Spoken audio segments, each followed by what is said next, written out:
So my good friends at Makita sent me through this brushless 36 volt drop saw probably 6 months ago, and I wanted to talk about it and its features and just how capable and handy this little saw is. You can see here it's twin rails, top and bottom, for the 290mm cross-cut depth. So you've got your two 18 volt LXTs. Clip in there. It lays over 45, only one way, this little saw. Only goes one way, doesn't go that way. But it's probably all you really need for this kind of work you're going to be doing with it. Let's have a closer look. So if you've ever owned a Makita saw, you'd be familiar with their depth stop, flick out depth stop tool. So as you can see, when it's not flicked out, the screw goes right through, you can do full depth of cut. Simply flick that out, and you can set that to any height you desire for a trench out for a door jamb or any kind of rebate you want to do and not reach full depth. So that's quite a handy feature.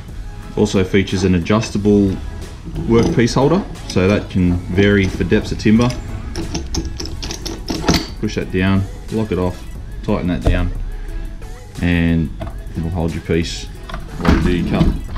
So that's quite handy. Very handy to have on there. Now there's one other thing if you've ever owned a Makita drop saw, is that the slides like to go rusty. So basically you just got to keep an eye on it, keep some lubrication oil on it, and you know they still roll fine. It just looks a bit, you know, dull. The saw comes with Makita's Blue Mac 190mm 24 tooth blade. Very smooth, very clean cutting blade. I've put it through a lot of torture, cutting all sorts of things. People using the saw that really don't have a clue either, and getting things jammed and things like that. Still running good, still cuts fine. So pretty happy with that blade. As I was saying, with the pre-indented Mitre slots, they're very firm, zero wiggle. So you get your 15, 30 and 45, but also you can go in between and just lock it off and it's going to stay there nice and firm. So that's a nice feature. The latest model of the saw, I believe people were having problems with some of the early ones. Like when it was in zero, not locked off, had quite a bit of wiggle, but this model seems to be fine and cuts spot on every time. The saw only does roll over to one side on 45, which is to the left. Now, I find it quite fine. I don't need a saw that goes both ways. I just work around it. Right here I've got a piece of 280 by 45 kiln dried hardwood. An offcut. I'm going to demonstrate just how easily this thing will cut such a hard piece of timber. If you ever cut KD hardwood, you'll know it's not a nice soft timber. It's very hard, dense, structural framing.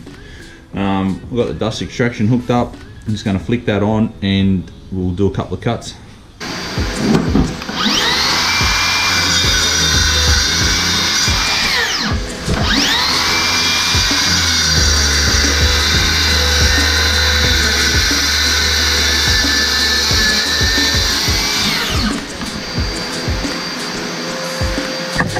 No troubles at all.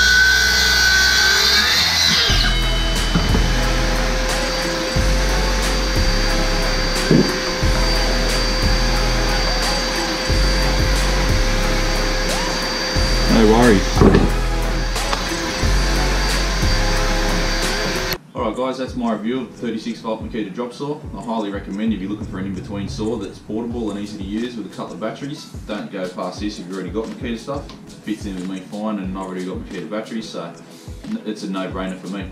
I'd like to say thanks heaps to Makita Australia, and especially Nathan at Makita for all your support. Thank you.